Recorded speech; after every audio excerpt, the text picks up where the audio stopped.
Salut, moi c'est Victor Durand-Lepeuch, et ceci n'est pas un épisode de Comme un poisson dans l'eau.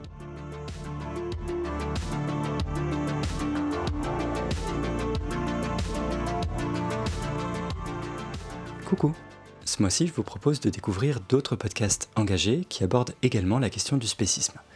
Et aujourd'hui je vous parle du Club VG, le podcast qui démocratise l'alimentation végétale et le mode de vie vegan. Il est animé par Maxime qui fait du super taf pour donner envie et rendre plus facile / accessible la transition notamment alimentaire qu'implique le véganisme. Il interviewe des créateuristes de contenu, des fondateuristes de marques, de restaurants ou d'entreprises, des athlètes ou encore des activistes. Moi j'ai notamment beaucoup aimé l'épisode avec Franck qui tient le compte Vegan Tourist Paris et qui est hyper gentil. Il n'y a pas plus compétent que lui pour faire découvrir toutes les meilleures adresses véganes à Paname. J'ai aussi adoré l'épisode avec Lucie Naillac, dédié sa vie aux animaux rescapés des élevages. C'est une personne formidable qui avait raconté la vie de Charlotte, une truie, dans Comme un poisson dans l'eau. Et là, elle parle plus généralement de son parcours vers l'antispécisme et le véganisme, et du quotidien des sanctuaires antispécistes. Mais Maxime enregistre aussi des épisodes solo, c'est-à-dire sans invité, et c'est aussi très chouette à écouter. Notamment l'épisode que je vous diffuse aujourd'hui m'a paru important. Il y raconte son engagement dans une association locale, une antenne de l'AVF. Et je trouve que c'est des témoignages qu'on n'a pas souvent, mais qui peuvent encourager à passer le pas et se mettre à militer. Donc j'avais vraiment envie de vous le faire découvrir. Voilà, abonnez-vous au Club VG, suivez son travail, et puis bonne écoute.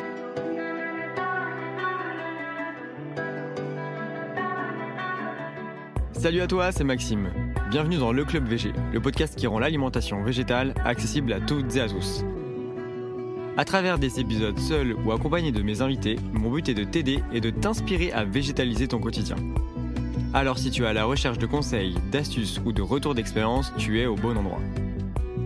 Si tu apprécies le podcast, n'hésite pas à le soutenir en laissant une note 5 étoiles sur ta plateforme d'écoute. Je te laisse avec l'épisode du jour.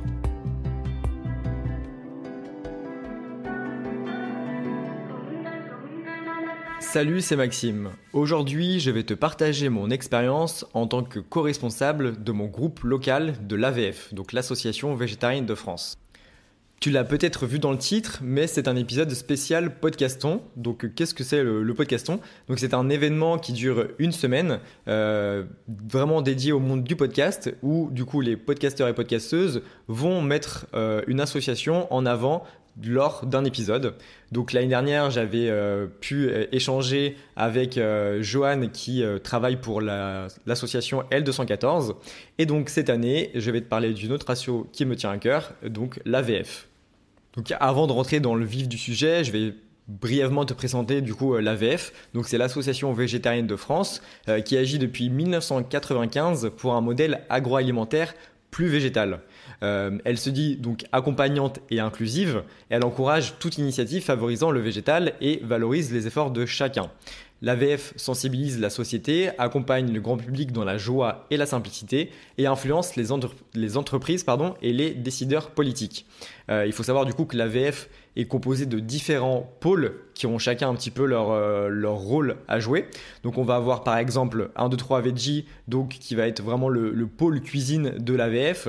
On aura également VG Cantine, donc qui va plutôt travailler sur la restauration collective, mais il y a également VG Politique, voilà, donc l'AVF est vraiment divisé en plein de pôles différents qui vont agir sur des leviers différents dans la société pour toujours essayer de favoriser donc l'alimentation végétale et accompagner des changements dans la société.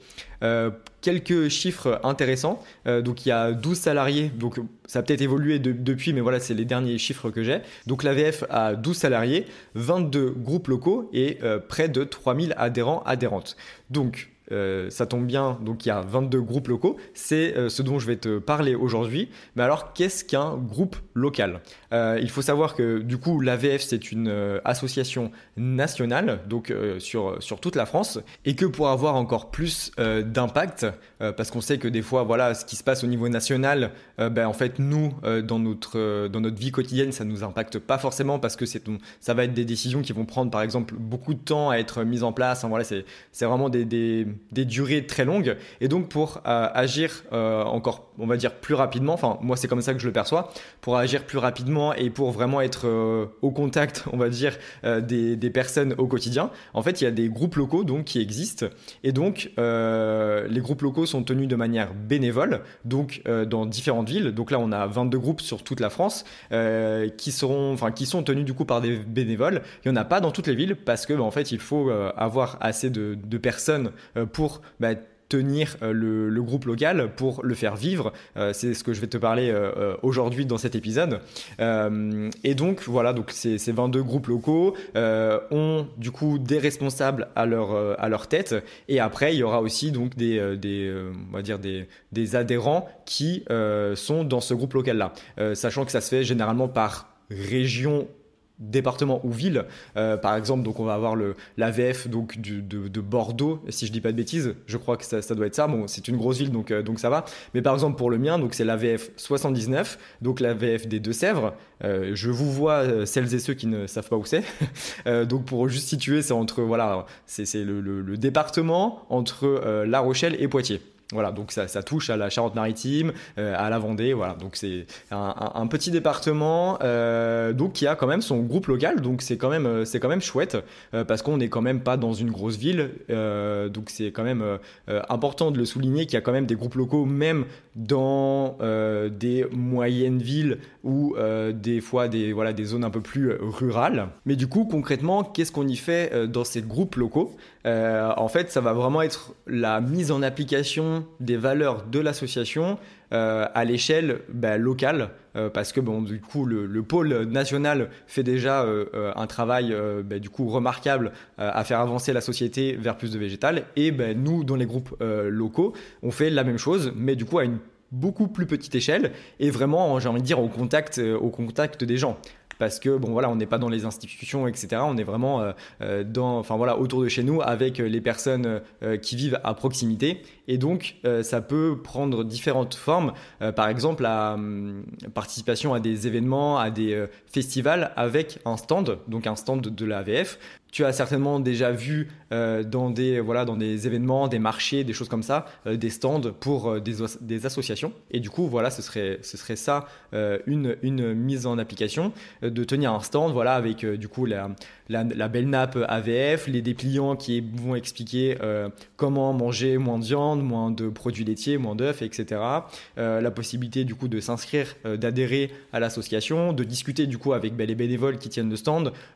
Si j'ai des questions, si les personnes qui viennent nous voir ont des questions sur le végétal, etc., c'est vraiment de les accueillir, d'expliquer, de montrer ce qu'on fait, de parler de l'association, parce que en fait, plus on a d'adhérents, d'adhérentes, plus on peut avoir un impact, un pouvoir sur l'espace public, on va dire.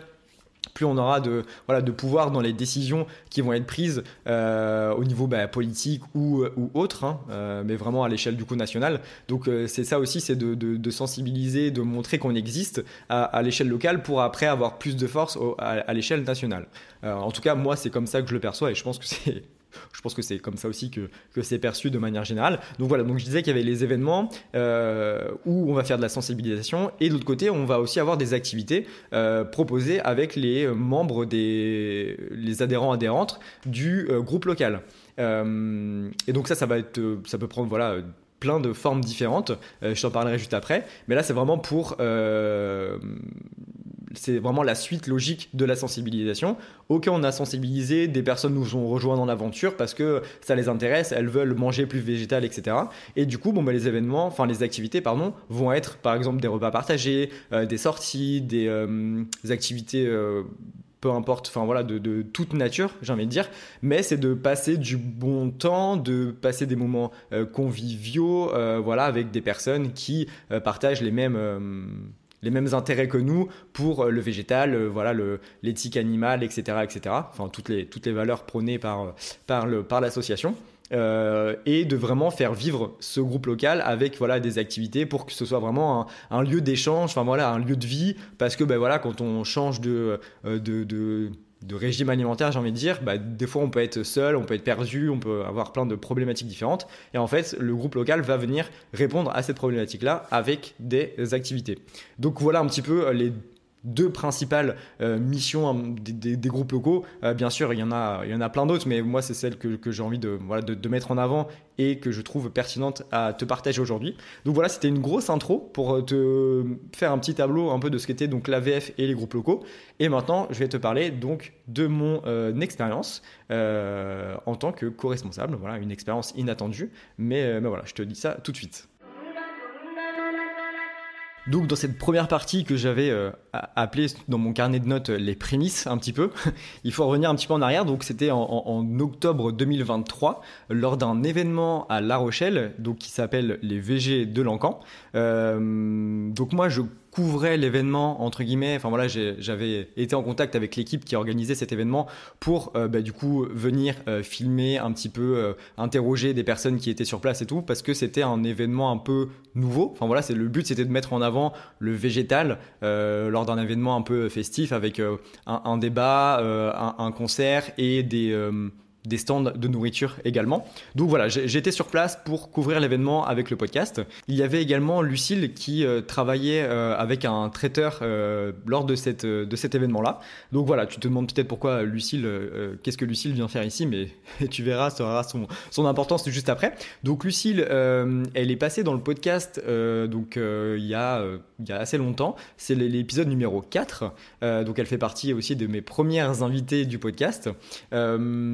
Et donc voilà, donc on se connaissait déjà, on savait qu'on allait être au même événement.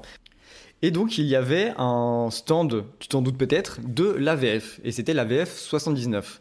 Parce qu'il faut savoir qu'il n'y a pas de groupe local de l'AVF dans le 17, donc pour La Rochelle et la Charente-Maritime, et que donc s'il y a un événement qui est pertinent en dehors du département et dans une limite proche, hein, bien sûr, on ne va pas faire traverser la France, mais voilà, dans les départements voisins, ça peut être intéressant pour du coup un groupe local d'y être présent pour avoir une visibilité, sensibiliser aussi à ce moment-là. Et donc c'est ce que donc l'AVF 79 a fait à cet événement. Ils sont venus dans le 17 à La Rochelle avec un stand du coup donc au VG de Lancan. Et c'est là que j'ai fait la rencontre du coup de Michael et de sa femme Rachel. Donc c'est Michael qui est responsable de l'AVF 79 depuis environ 6-7 ans. Donc ça fait quand même pas mal de temps. Et lors de la soirée, je suis allé rencontrer les personnes qui avaient des stands, donc que ce soit de la nourriture ou du coup des associations. Et donc j'ai prêté mon micro donc à Rachel et Michael pour qu'ils m'expliquent un petit peu ce qu'était l'AVF et ce qu'ils faisaient. Et donc c'est vraiment là que j'ai découvert concrètement les groupes locaux et leur importance dans du coup la vie locale, on va dire. Et à ce moment-là, Rachel et Michael ont bien fait leur travail parce que je me suis inscrit donc à la newsletter pour recevoir donc les informations, les événements, les activités de l'AVF 79. Donc c'est vraiment de là que tout est parti, que j'ai pris connaissance un petit peu, que j'ai vraiment compris l'intérêt des groupes locaux, que j'ai rencontré Michael et Rachel et que du coup par la suite j'allais recevoir évidemment les informations, les news de mon groupe local. Donc après cet événement, je fais ma vie, je pars en Nouvelle-Zélande, donc je suis pas trop concerné par les actualités du groupe vu que je suis quand même très loin. Et puis donc je t'explique dans la seconde partie ce qui s'est passé après.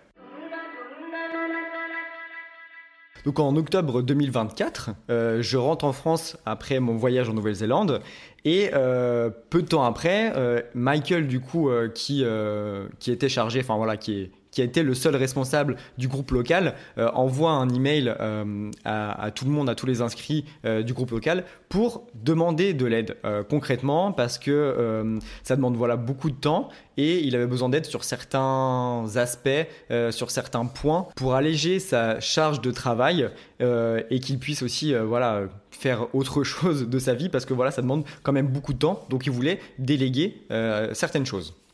Et petit point important que j'ai oublié de mentionner juste avant, mais Michael et Rachel sont retraités et ils sont anglais. Et ils vivent du coup dans les Deux-Sèvres depuis maintenant plusieurs années. Et du coup ils vont quand même souvent en Angleterre pour retrouver leur famille. Donc c'est aussi pour ça que Michael avait envie et besoin du coup de déléguer, d'avoir de l'aide pour la gestion du groupe local, parce que Michael sent qu'il a peut-être moins d'énergie qu'avant et que c'est quand même beaucoup de responsabilités, mais il ne veut pas lâcher le groupe local parce que pour lui ça lui tient vraiment à cœur. Il aime vraiment ce qu'il fait, mais il sent vraiment qu'il a besoin d'aide, donc il a fait la chose qu'il fallait faire, il a demandé de l'aide, parce que oui, on peut avoir effectivement du mal des fois à demander de l'aide, alors que c'est vraiment indispensable si on se sent qu'on n'est pas capable d'aller plus loin. Et donc, suite à l'email de Michael, moi je lui ai répondu, je lui ai dit écoute Michael, moi ça me plairait de faire ça pour t'aider, pour t'alléger, parce que j'avais envie de prendre part vraiment à une association, parce que j'ai jamais vraiment été investi, impliqué à fond dans une asso, et que je me suis dit que là c'était vraiment le bon moment, c'est vraiment près de chez moi, donc j'ai pas d'excuses. Donc voilà, je lui ai dit ça, et il est revenu vers moi, et il s'avérait que Lucille de son côté avait aussi répondu à Michael pour lui proposer son aide. Donc du coup, on s'est retrouvé à deux personnes intéressées pour donner vraiment notre aide et nous investir, sachant que c'était sur des problématiques qui étaient un petit peu dans notre domaine. Donc voilà, avec le podcast, j'ai quand même gagné en expertise sur la communication, la gestion des projets et tout. Et du coup, Lucille de son côté, elle aime bien aussi tout ce qui va être événementiel, d'aller parler avec les collectivités, etc. Même si on est bien sûr beaucoup plus polyvalent que ça. Du coup, on s'est rencontrés tous les trois afin de voir ce qu'on pouvait apporter chacun au groupe local. Qu'est-ce qui nous plairait, qu'est-ce que Michael voulait aussi lui dans sa vision, qu'est-ce qu'il avait besoin, qu'est-ce que le groupe local avait besoin pour se développer, parce que il faut quand même pas oublier de vue que le plus important c'est quand même de développer le groupe local, de le faire vivre, et c'est ça que c'est pour ça que Michael avait besoin d'aide. Du coup on avait plein d'idées, on a tout noté, on a fait un gros brainstorming pour d'un côté savoir ce que lui Michael il avait comme vision, nous ce qu'on pouvait apporter, ce qu'on pensait que ça pouvait être bien et nécessaire pour le groupe. Donc on a fait ça, c'était vraiment le point zéro, j'ai envie de dire, pour après du coup mettre en place plein de choses pour le groupe local. Et donc du coup, ce qui est ressorti un petit peu de cet échange, c'était qu'il fallait rendre le tout un peu plus fluide, que ce soit tant au niveau donc de la communication, de faire peut-être un peu un coup de frais au niveau de la communication, d'essayer de ramener de nouvelles personnes, de nouvelles types de personnes, parce que Michael est très fort pour ramener du coup des familles, parce qu'il propose plein d'activités pour les enfants à chaque fois, et ça c'est un point qui est vraiment notable, j'ai envie de dire, pour l'AVF 79, c'est que il met vraiment un point d'honneur à ce que pour attirer les parents qui ont des enfants, il faut proposer quelque chose aux enfants, parce que sinon si les enfants s'ennuient, en fait ils voudront plus revenir, et du coup les parents ne reviendront plus non plus. Et donc en fait Michael avait vraiment très très bien ciblé donc les familles, et donc du coup nous on a vu qu'il fallait aussi cibler d'autres personnes, notamment aussi des jeunes, parce qu'il y a quand même pas mal beaucoup de retraités dans les groupes locaux, parce que ils ont peut-être plus de temps que les personnes actives, mais ça n'empêche pas qu'il faut parler à tout le monde, et que ce n'est pas évidemment une généralité, et du coup on s'est dit qu'il fallait aussi donc toucher des jeunes, des personnes autres que les familles, vraiment plus de monde, et on voulait aussi donc avoir un calendrier d'événements à l'année, pour que ce soit vraiment on va dire bien carré, et qu'on puisse communiquer au mieux, parce qu'en fait quand c'est un petit peu brouillon, on sait pas trop quand est-ce qu'on va faire tel événement, avec qui, comment, quoi, mais en fait après ça se ressent dans la communication, les gens ne perçoivent pas, ne savent pas un petit peu ce qu'on va faire, et du coup en fait c'est brouillon, on a moins de monde, on a moins d'impact, donc c'est ce qu'on voulait faire. Et donc Lucille est aussi très forte de ce côté là, au niveau organisation, planification de comment on va pouvoir faire pour mettre ça en place, etc. Et donc donc je te parle de tout ça après, donc de comment on a fait dans la prochaine partie.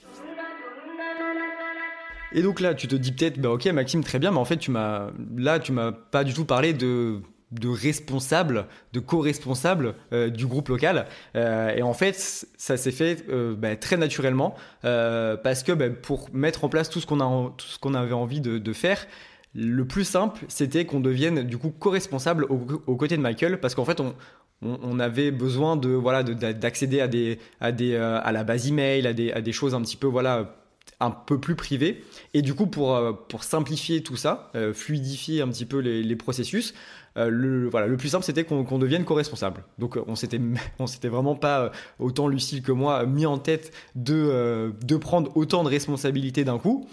Mais c'est ce qui s'est avéré le plus facile. Donc, ok, on a foncé, même si c'était pas prévu de base. Et donc, on s'est retrouvés, je pense que c'était en décembre, donc vraiment quelques semaines après, officiellement, co-responsable avec Michael. Donc, on est 3 à la tête du groupe local, en tant que co-responsable de la VF 79. Donc ça fait plaisir, c'est quand même très gratifiant, mais de l'autre côté ça implique des responsabilités en tant que bénévole bien sûr, hein. Donc ça demande aussi du temps et de l'implication vraiment pour faire les choses bien, parce que on ne devient pas co-responsable juste comme ça, il faut qu'il y ait quand même quelque chose derrière qui soit qu'on apporte notre plus-value. Et du coup les 3 premiers gros travaux qu'on a fait à notre arrivée avec Lucille, donc ça a été en numéro 1 de migrer la base email qui a la base email AVF 79 vers une plateforme d'emailing, parce qu'il faut savoir que du coup Michael, mais je pense que ça doit être comme ça aussi dans les groupes locaux de manière générale, ça se fait vraiment à la main, j'ai envie de dire. En fait on a peut-être sur Gmail le dossier des contacts, et puis on le met dans la partie CCI, si je dis pas de bêtises. Et en fait on envoie ça comme on enverrait un email à notre famille, quoi. Et donc je me suis dit que c'était quand même important d'automatiser un petit peu tout ça, de rendre ça plus fluide, plus simple.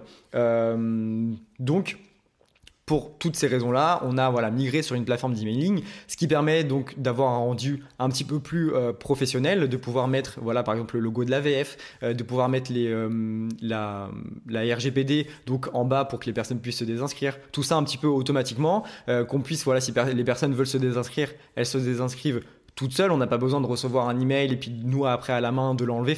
Ça implique des choses, ça implique moins de choses, du coup moins de temps humain derrière pour la gestion de la base email, parce que c'est quand même l'outil primordial pour développer du coup le groupe local. C'est vraiment la base email, parce que c'est là qu'on va pouvoir du coup vraiment communiquer directement avec les adhérents, les adhérentes, parce que sur les réseaux sociaux c'est peut-être un petit peu moins accessible. J'ai envie de dire que tout le monde n'est pas présent sur les réseaux sociaux et ni sur tous, alors que l'email, tout le monde en a au moins une adresse email, tout le monde la consulte presque tous les jours. Donc de manière générale, pas que dans le cadre de l'association, mais dans le cadre général, on va dire que l'email, c'est vraiment un très bon outil de communication, un très bon outil marketing. Et du coup, pour moi, c'était important de mettre ça en place. Donc, on a fait ça. C'était la première chose qu'on a faite, de mettre ça pour automatiser aussi, pour pouvoir récolter aussi des emails plus facilement. Et donc la deuxième chose, ça a été donc avec Lucille, on a créé un sondage, parce qu'en fait on voulait du coup cette base email, on en avait une, mais en fait on savait pas qui c'était, qu'est-ce qu'elle voulait, comment en fait on pourrait répondre aux attentes des personnes si on ne sait pas qui elles sont et si on ne sait pas ce qu'elles veulent. Donc du coup c'est ce qu'on a fait, on a créé donc un sondage pour avoir un petit peu le profil des personnes qui étaient inscrites et également connaître leurs attentes, autant au niveau des événements qu'au niveau des activités, savoir si elles voulaient faire des ateliers de cuisine, des sorties, des balades, d'aller au cinéma, typiquement, si elles étaient prêtes du coup à cuisiner pour les repas partagés, plein de questions, un questionnaire assez riche, qui ne demande pas non plus beaucoup de temps à répondre, parce qu'il faut aussi être assez concis à ce niveau-là. Mais ça nous a donné beaucoup de data pour après. Du coup, le troisième point qu'on a mis en place, c'était donc le planning annuel, donc grâce aux réponses qu'on a obtenues, de mettre en place un planning annuel en fait en fonction de ce que les personnes ont répondu, de pouvoir vraiment adapter nos événements, notre communication, nos activités avec ce que les personnes voulaient, et donc aussi pour participer, donc comme je le disais au début, à des événements donc qui en dehors de notre fête, on va dire, donc des événements un peu plus que ce soit au niveau du département, des événements qu'on va nous organiser dans des magasins par exemple, des trucs un petit peu éphémères, donc sur une journée, des dégustations, enfin voilà, plein de choses. Donc tout ça on l'a mis dans le planning annuel pour savoir un petit peu vers où on allait. Donc voilà, chaque mois un peu quel est l'événement du mois, enfin parce qu'on essaie quand même de faire une chose par mois, ce qui est bien, et ça demande quand même aussi du temps à côté. Donc pour l'instant on est à peu près sur ce rythme de croisière là. Et donc voilà, c'était pour savoir où est-ce qu'il fallait qu'on concentre nos efforts. Donc on a mis ça en place, le planning, ce qui nous permet d'avoir vraiment un guide tout au long de l'année pour pas qu'on s'éparpille un petit peu de chaque côté, et pour vraiment recentrer au même endroit nos événements que nous on va faire, nos activités, et les événements extérieurs auxquels on va participer, auxquels on va avoir besoin peut-être de demander de l'aide à l'AVF nationale pour telle ou telle chose. Donc voilà, c'est vraiment quelque chose d'important, je pense, un planning pour vraiment aller dans la bonne direction. Et du coup, pour cette dernière partie, je vais te parler donc des activités et des événements qu'on a fait depuis que du coup Lucille et moi on est rentrés en tant que co-responsable de notre groupe local. Donc du coup en décembre, juste avant, 2 semaines avant Noël, on a fait un atelier donc de faux gras, qui a été présenté par Rachel. Donc on a fait ça dans un magasin bio qui a du coup une partie un petit peu restauration sur le côté. Donc on a pu réserver cet espace pour faire du coup un atelier cuisine, donc avec une dizaine de participants, je crois.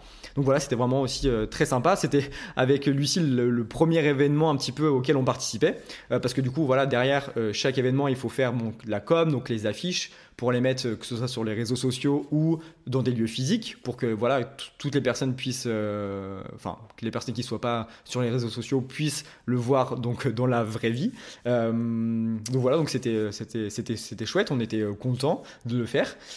Et après pour Veganuary, donc en janvier, donc Veganuary c'est le fait de manger vegan pendant 1 mois, donc aucun produit d'origine animale.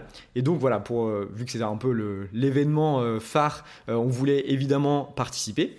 Et donc on a fait deux choses durant ce mois-là. On a fait un repas dans un restaurant, à Vouvant, donc dans une petite ville des Deux-Sèvres, où il y avait un restaurant qui pouvait du coup nous accueillir. Donc on était une vingtaine, si je dis pas de bêtises, et nous proposer donc un menu vraiment 100% végétal, donc vegan. Donc voilà, donc on a fait ça, et après à la suite de ça, on avait proposé pour les personnes qui voulaient aussi un atelier donc mosaïque, pour vraiment, comme je le disais au début, que ce soit des activités qui nous lient un petit peu tous entre nous, et que ce soit pas forcément toujours tourné autour de la nourriture, parce que on veut aussi que sympathiser avec les autres personnes qui sont présentes, et pas que ce soit forcément toujours autour de la nourriture. Donc c'est des événements des activités qui sont aussi intéressantes à faire, parce que c'est dans un autre cadre, mais on peut toujours échanger et partager nos valeurs dans d'autres activités. Donc on a fait cet atelier-là mosaïque, donc qui était vraiment très sympathique. Je mettrai évidemment les informations de tout ce que je dis dans la description. Le deuxième événement qu'on a fait du coup en janvier, c'était une dégustation de tofu fumé. Là, c'était vraiment aussi très sympa, assez original. En fait, c'est l'épicerie Vrac de Niort, donc qui s'appelle le Petit Pois à kilogramme, qui intégrait du coup dans son catalogue, on va dire, du coup du tofu fumé en vrac. Donc c'est quand même super. Et pour cet événement-là, elle voulait qu'on fasse une dégustation. Ça s'est fait un petit peu, on a discuté et on s'est dit que c'était une bonne idée de faire une dégustation de tofu fumé. Vu que c'est un nouveau produit qui arrive dans son sa clientèle habituelle ne connaît pas forcément et ne sait pas l'utiliser.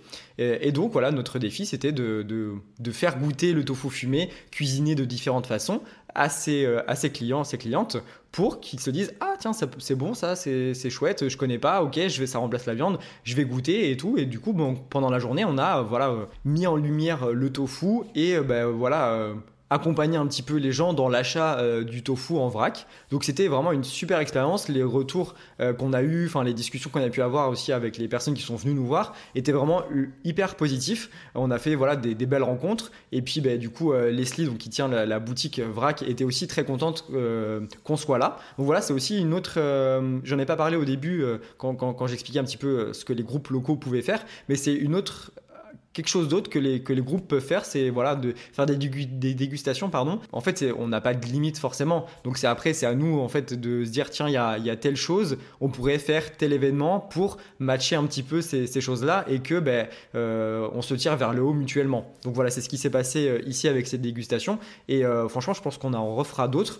Peut-être dans d'autres lieux. On peut imaginer par exemple dans des magasins bio de faire des dégustations d'un autre plat végétal, d'autres choses pour vraiment montrer aux personnes qui sont clientes du coup de ces lieux-là que en fait le végétal est accessible et qu'on peut qui peut être bon, qui peut être gourmand, enfin voilà, plein de choses qu'on connaît déjà.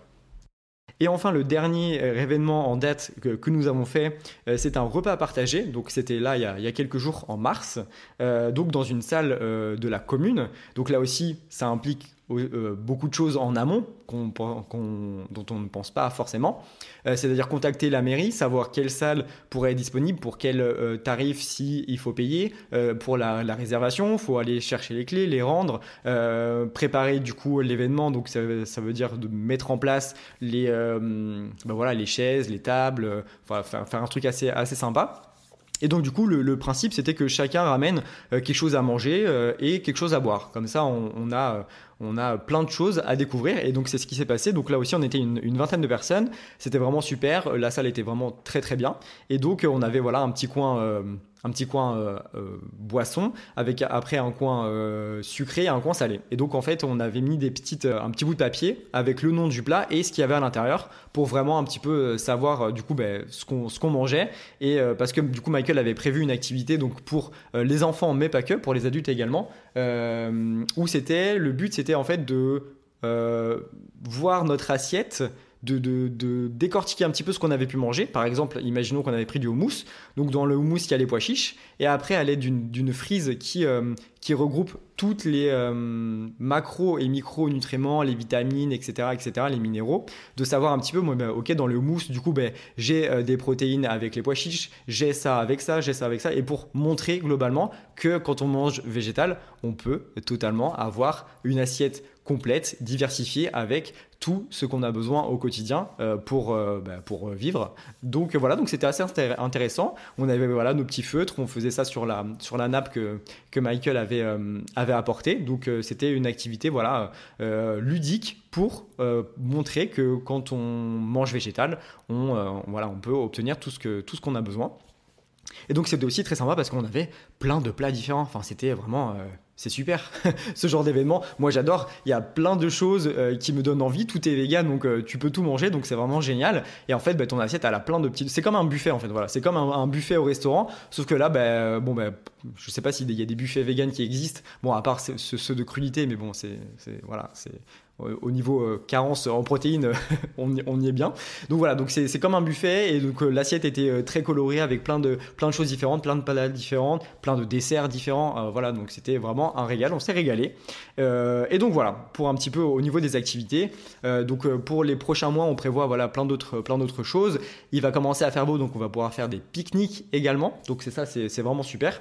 Donc voilà un petit peu mon expérience en tant que co-responsable. Donc c'était pas quelque chose que j'avais forcément en tête au départ, mais c'est une expérience qui est très très intéressante et enrichissante parce que c'est super gratifiant de planifier des événements, de rassembler les gens. Les gens étaient très contents lors du dernier événement. Enfin voilà, j'ai pu avoir des discussions avec des personnes, c'était vraiment super. Donc voilà, on a envie vraiment de continuer là-dessus. Donc voilà, avec des pique-niques, d'autres sorties et d'autres événements qui vont arriver du coup pendant l'été. Je pense qu'on a hâte aussi d'être dans la saison estivale avec le beau temps pour faire des choses en extérieur parce que c'est quand même très agréable. Petite précision également, Michael n'avait pas attendu qu'on arrive pour proposer des événements, bien sûr. Michael et Rachel proposaient déjà plein de choses avant notre arrivée, et heureusement d'ailleurs. Et donc ils ont fait déjà des ateliers, des repas partagés, des pique-niques chez eux dans leur jardin. Donc voilà, avec notre arrivée avec Lucille et moi, c'était vraiment de structurer un petit peu tout ça, d'apporter un coup de boost au niveau de la communication, au niveau de la charge de travail de Michael, d'alléger un petit peu tout ça et d'apporter aussi de nouvelles idées. En mettant en commun un petit peu ce qu'on a en tête, on peut se dire que voilà, il y a des choses qui sont bien à mettre en place, d'autres un petit peu moins. Donc c'est de partager un petit peu nos cerveaux pour voilà, faire des choses encore mieux. Et du coup, il y a aussi plein d'autres choses qui peuvent se faire dans les autres groupes locaux. Moi je viens juste d'arriver, donc c'est vrai que je connais pas encore tous les autres groupes locaux de l'AVF au niveau national, mais j'imagine qu'ils font aussi plein de belles choses, plein d'activités et d'événements très sympas. Mais voilà, j'ai vraiment partagé mon expérience qui est du coup toute fraîche, hein, ça fait que quelques mois, pour te montrer un petit peu ce qui se passe quand on est de l'autre côté un petit peu, donc déjà membre d'une association, et aussi quand on organise du coup ce genre d'événement au côté un petit peu responsable. J'espère que tu as apprécié cet épisode et que tu as trouvé ça intéressant. Du coup, donc la prochaine étape, j'ai envie de dire, c'est que si ça te parle tout ça, tu peux regarder déjà s'il y a un groupe local à côté de chez toi. Et si oui, pourquoi pas le rejoindre en tant que juste membre. Et si tu as envie d'aller plus loin, pourquoi pas proposer ton aide pour la gestion de ce groupe local là. Et s'il n'y a pas de groupe local à proximité de chez toi, voire peut-être pour en créer un. Il faut quand même que tu aies assez de temps pour t'en occuper, parce qu'il ne faut pas en créer un pour finalement se rendre compte qu'on n'a pas le temps et que du coup le laisser tomber. Donc voilà, si tu penses que tu peux, que tu as la capacité et que tu as l'envie évidemment de prendre cette responsabilité là, d'ouvrir un groupe local dans ta ville, dans ton département, et du coup de rassembler les personnes qui sont intéressées par le végétal tout autour de chez toi. Donc voilà, ça peut être deux choses qui peuvent être intéressantes, soit de rejoindre un groupe ou d'en créer un s'il n'y en a pas déjà un. Et sinon, tu peux aussi adhérer à l'association AVF au niveau national sans forcément rejoindre de groupes locaux. C'est déjà une très bonne chose. Donc ça permet évidemment à l'association de se développer, comme je te le disais. Plus on est d'adhérents, d'adhérentes, plus on a de poids au niveau du gouvernement, des décisions politiques, etc., etc. Et avant de te laisser, je t'invite évidemment à partager l'épisode si tu l'as trouvé intéressant, que ce soit avec tes proches ou sur les réseaux sociaux, et également de laisser une note 5 étoiles sur ta plateforme d'écoute. Ça m'aide vraiment à faire découvrir le podcast à de nouvelles personnes. Donc voilà, et n'hésite pas aussi à me faire ton retour, que ce soit par commentaire sur Spotify ou sur les réseaux sociaux, ton retour sur cet épisode, savoir ce que tu en as pensé, si ça t'a inspiré, si tu te laisses tenter, par l'expérience de l'associatif, du monde associatif. Je suis ouvert et je réponds à tout le monde, et ça me fait toujours très plaisir d'avoir des retours sur les contenus que je peux faire. Donc sur ce, je te remercie de m'avoir écouté, je te dis à très vite, c'était Maxime, salut.